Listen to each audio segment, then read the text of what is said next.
नमस्कार मित्रों, ये मेरा वीडियो कुंडली मिलान के दो महत्वपूर्ण भकूट और नाड़ी दोष पर है।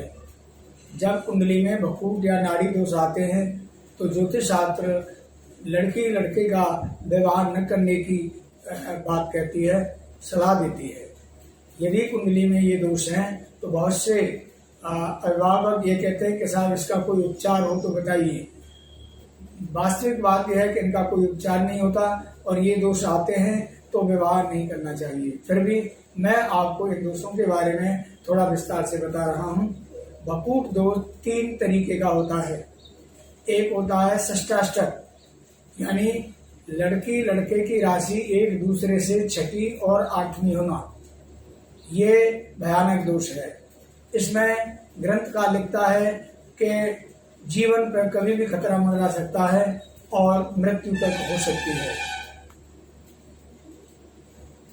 तो षष्ठाष्टक दोष में विवाह की अनुमति नहीं देनी चाहिए। दूसरा भकूट दोष होता है 9वां और 5वां।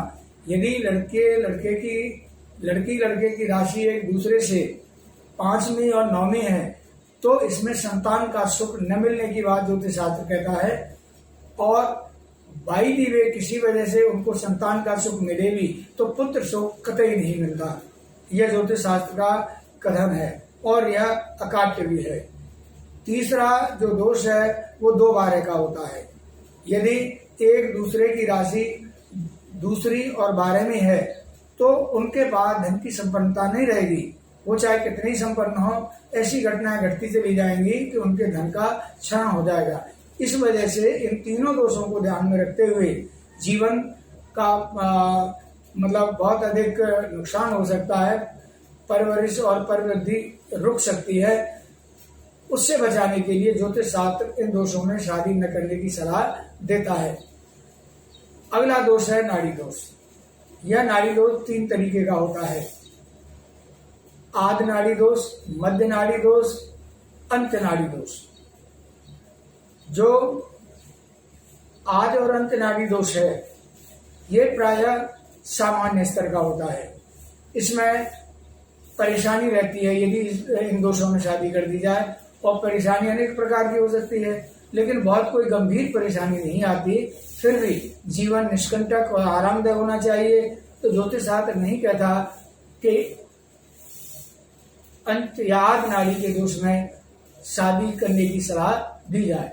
अब आती है मध्य नाड़ी। मध्य नाड़ी दोष सबसे भयानक माना गया है। यदि वर और कन्या के नक्षत्रों का मध्य नाड़ी दोष बनता है तो उस मिलान को नहीं मानना चाहिए और विवाह की अनुमति नहीं देनी चाहिए। मध्य नाड़ी दोष में दोनों की मृत्यु को लिखा गया है ज्योतिष शास्त्र में। तो इस तरह के दुष्परिणामों से बचने के लिए ज्योतिषी कहते हैं कि भाई मध्य नाड़ी में विवाह न करिए। फिर भी कुछ लोग ये आग्रह करते हैं कि साहब अब तो लड़की लड़के के बीच बहुत अधिक मित्रता है, वो कैसे हो पाएगा, कोई उपाय बताइए। तो हम यहाँ निवेदन करेंगे, आप यकीन करें इसका कोई उपाय नहीं होता है। जबरन उपाय बताने का सीधा अर्थ है कि आपको चला जाना। तो ये नाड़ी दोष होने पर विवाह को आपको स्वीकार नहीं करना चाहिए। मध्य नाड़ी दोष के अलावा एक दोष और है। कुछ ज्योतिषी गलती करते हैं कि जैसे मध्य नाड़ी दोष ही आ रहा है लेकिन दोनों बच्चों की राशि एक है, नक्षत्र भी एक है, तो नाड़ी दोष खत्म हो गया।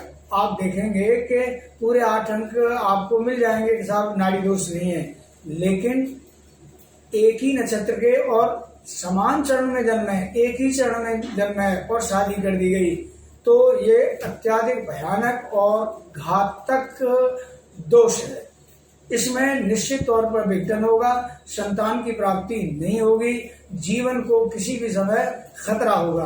अतः नाड़ी दोष होने पर, भकूट दोष होने पर बच्चों की शादी करने का जबरन प्रयास न करें।